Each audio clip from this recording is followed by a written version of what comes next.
Today we're tying the classic Elk Hair Caddis.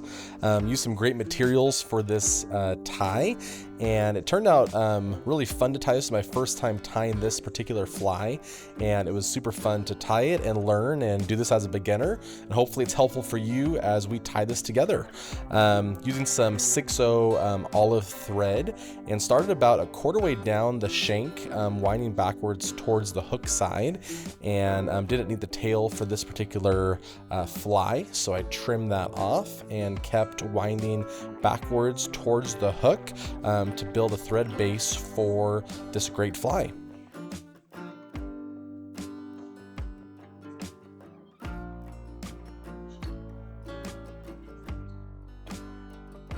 Once you get to the back here, just before it starts to bend down on the hook, you can kind of stop that thread base. And this is some medium copper wire, and attach it at first with a little bit of angle. It's helpful if it's angled down a little bit to get it attached better. And then you can pull it back towards the back side of that where you started the thread to make it even, and wrap it on down all the way back towards the other side with your thread, ending with the thread back towards the hook side for the dubbing.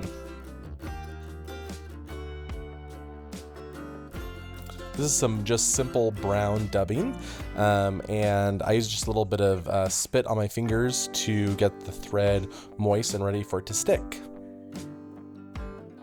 Winding in a nice twisting fashion to connect this to the thread itself.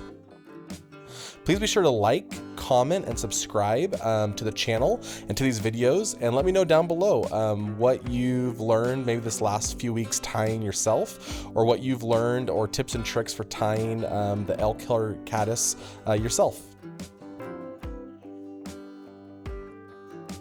Once you get the dubbing attached to the thread, again, twisting tightly, working your way down, you'll start to wind this over the copper wire base that you put down, and this is what's going to form the body of this particular fly. And so you can put it on fairly thick, and again, taking it all the way back up, winding towards where you started the thread base, about a quarter way down the shank of the hook.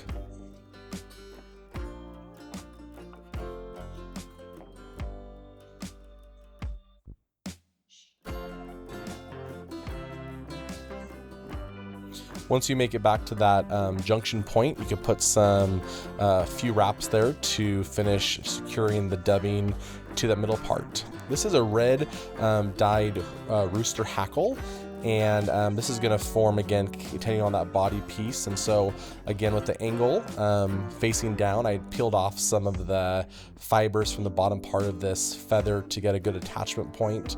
And once you're happy with it, you can put some attaching loops again at that junction, and then trim off the back part of the feather, because you won't need that as you begin to wind the hackle around the body itself.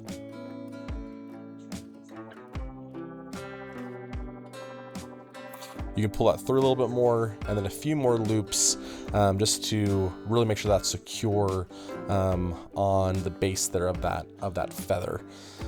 Leaving a little bit of exposed feather pieces, so that when you start winding this around the hook itself, you're able to get a few attachment loops with the hackle itself before you start getting the quills to form the body. I'm using a set of hackle pliers here to keep a handle on this as I'm going around. You could just as easy use your fingers, or just hold it and use your rotary vise to be able to go around. I've been exploring using a few different options, and this time obviously I used the hackle pliers, and it was fun to, again, try new methods for winding these particular materials on the fly. This is my first time tying this particular fly, and it turned out pretty good. I'm having fun learning and doing these projects, and hopefully you're having fun learning alongside me too. I think it'll be fun to tie some of these flies maybe a year from now or 2 years from now and see what they look like, maybe another season past of tying flies. Once you get to the back and you're happy with the coverage, you can take that wire, that copper wire from the back, and begin to do a couple wraps around the back side to finish attaching the back side of that hackle to the bottom part of that fly. Once you're happy with it and it's attached all the way with those loops, you can take your hackle pliers off or simply release the hackle and let the bottom part of that just hang, and we'll trim it off in a little bit. You can then take this wire and begin to wind it back towards the eye of the hook, fairly evenly, trying to keep a good loop as you're going around. And I kind of went back and forth to make sure I got in between the fibers of this hackle, so I didn't make them fold or lay down, but to make them go in between and still have a fairly even wrap and pattern around this body.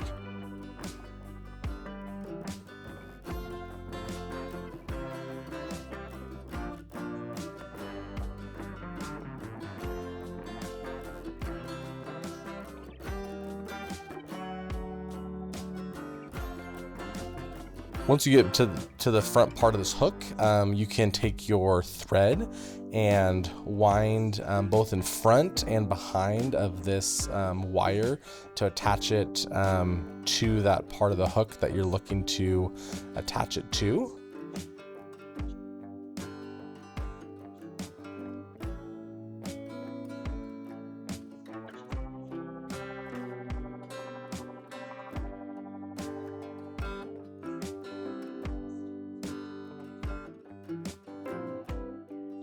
Once you've got a good attachment there, you can grab the wire itself and helicopter it off until it breaks, and then you can put a few more loops down just to finish tying the end part of that copper wire to the hook itself.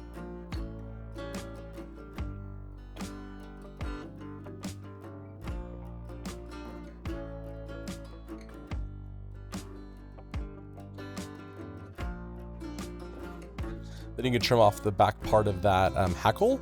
You won't need it anymore. And now you've got the body portion done. This is some elk hair, and I grabbed this and I got a hair stacker. This is a Dr. Slick stacker, and put it inside down into the stacker. Gave it about 10 pounds, and then started lining up where to attach this.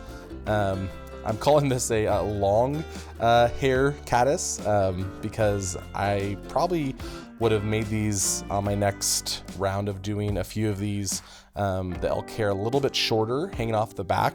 I think this will still fish fine, but this is definitely a little bit longer than you'd probably want to do. So this is a long hair caddis.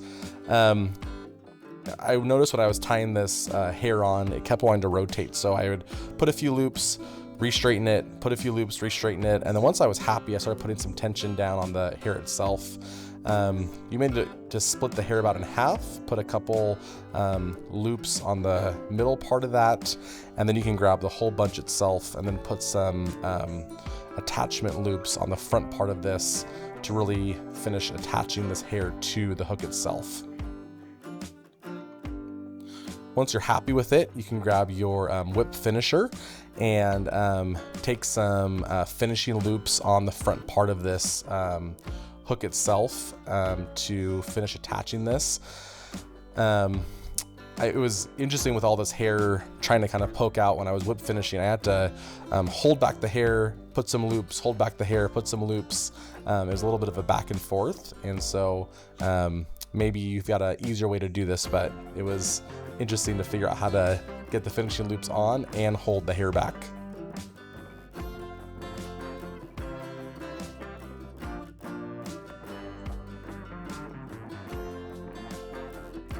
Once you get a few of those finishing loops on there, you can remove the whip finisher and trim off the rest of the thread on the front part of this.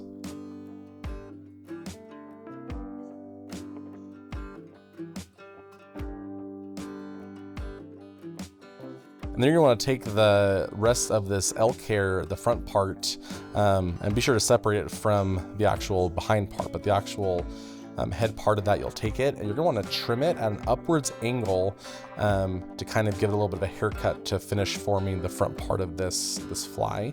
It took me a few trims to get it right, so you can do an initial trim and then you can go back at different angles and try to get the rest of the trim done, keeping that upward shape of the elk hair itself.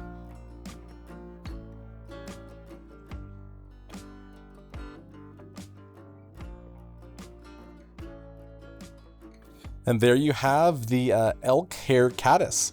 This was super fun. Hope you enjoyed it, and looking forward to seeing you on the next one. Happy tying!